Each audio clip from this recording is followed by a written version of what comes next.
Sacred cakes in ancient Greece, starting with a delicious-looking remake of plakous.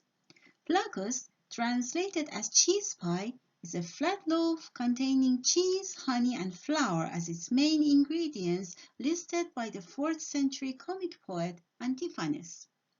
Later writers comment further on the variety of plakous cakes, overtly identify them as country bakes filled and decorated with different kinds of fruit and nuts.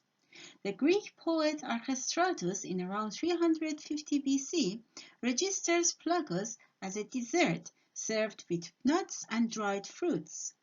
The Roman adaptation of the plakous, however, leans more or less towards a savory item. Cato the Elder, in his book on agriculture, gives a recipe for placenta, which is still a layered sweet pie but properly stuffed with cheese and showcases its herbal aromatic flavor, features that motivate many to project the placenta and its Hellenic precursor plakous all the way up onto our cheese, tomato, and herb flat pie pizza. Whether or not we are leveling up the value of plakous and placenta in the ancient world to match the significance and popularity of pizza in current times, oven products occupied a seminal and staple position in ancient Greek food culture. The Greek sacred cakes can be found in such a vast variety of evidence that paying a fair attention to them all in one short presentation is truly challenging. I first wanted to give an overview of at least the most important cakes and sweets the Greeks used to prepare to offer to the divinities they worshipped in their many festivals and cultic rituals. I wanted to talk about the antiquity of baking and all its fascinating documentations in material culture and ancient art, about the different names and shapes of pastries recorded in texts, sometimes followed by mouth-watering recipes and preparation tips, and about the deities and mythical instances symbolized or reproduced in sacred cake offerings. More to the positive side, let us look at a few pictures of many clay statuettes from various parts of Greece. It is particularly interesting to contrast the in-ground baking craters and freestanding ovens of the Greeks against the much later and more sophisticated Roman fireplace stove and mills in Casa del Forno, Pompeii. Such material evidence gives us an extraordinary chance to catch a glimpse of male and female bakers from thousands of years ago, some of whom perhaps professionals, like Plato's favorite baker Thearion, while they pound, roll, and knead pieces of dough made of various wheat or barley flours and shape them into rolls, loaves, flat cakes, pyramids, twists, or spindles, which appear so frequently in vase painting, sculptures, and clay models. Connecting the names with pictures is far from being straightforward. Therefore, it is preferred in the scholarship to talk about sacred cakes against the backdrop of their offering to one or more specific deities.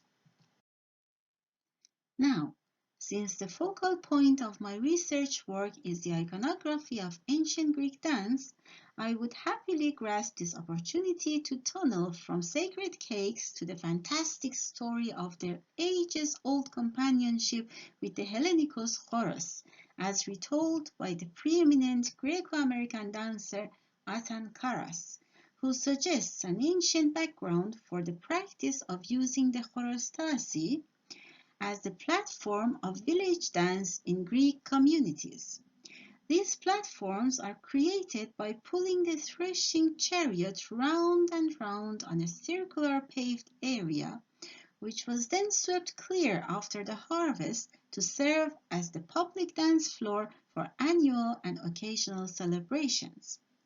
Whilst projecting the current prevalence of such platforms in the modern world back to the Bronze Age settlements may sound anachronistic, it is also attractive to remember the round plateau made by Daedalus for the dancing princess Aryadne in Knossos.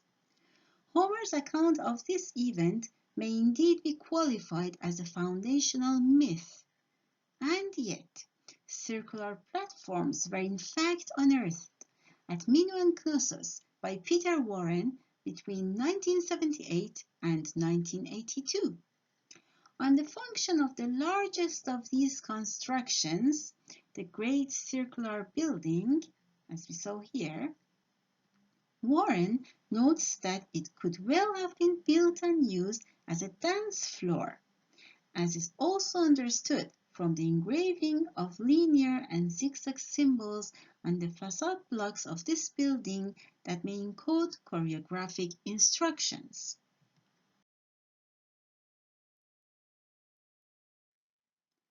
The dancing princess Aryadne is an exceptionally immortalized woman who might be the mythical archetype of the hypothesized priestesses and/or rulers in late Minoan Crete. In the crossing of myth and history, she brings together Theseus and Dionysus by love, marriage, and dance. Theseus as the choregus, instructor and leader of the orderly and civilized chorus dance, and Dionysus at the head of his wild and freestyle dancing group, the Thiassus. Now that we have the first view of the primordial bond between dancing and cakes in the Hellenic sacred world, let us focus on one of its artistic expressions. Here at the Euromuseum of Greek Archaeology in Reading, we have the painted picture of a dancer in a cultic procession bearing two kinds of sacred cakes. Her picture is painted in the tondo of a cup, a vase shape strongly connected to Dionysus as the god of wine. She performs the processional dance of taking rhythmic steps in accordance with the Thesian choreography for the basic chorus dance, while balancing the cake offerings on her outstretched arms. Bearing offerings and votive gifts in a sacred procession was an important role reserved for carefully selected members of citizen families with a respectable profile. Our cake bearer here is signified as a young lady from such a family by her set of jewelry and her ornamented kekryphalos or headcap. The votive cakes she bears are the Amphiphone and the Kokora. Kokora, derived from kokon, meaning pomegranate seed, is the name Athenaeus gives to a type of cheese roll made of wheat flour and suet, boiled with honey. He also explains that the kokora was distinguished by its decoration of 1 fig and 3 nuts. The pomegranate seed, reflected in both name and shape of kokora, suggests a connection with Persephone in her capacity as the consort of King of the Underworld and as the goddess of spring, who invokes the rebirth of nature with her return to her grain-giving mother Demeter, without losing her tying roots with Hades, the roots established between them when Persephone ate the pomegranate seed in the realm of the dead. Amphiphone is variably translated as double light, doubly lighted, or surrounded by light. It refers to a layered flat cheesecake with small torches on top, and is most often presented to Artemis in her capacity as the moon goddess, the goddess of fertility and the protector of young women passing through important stages of their lives such as marriage and childbirth. Artemis sanctuaries were often located in high places such as hilltops or Acropolis citadels. The Munichia was a favorite spring event, when young women used to carry offerings such as the Amphiphone cakes at night up to the shrine of the moon goddess on the top of Munichia Hill near Athens.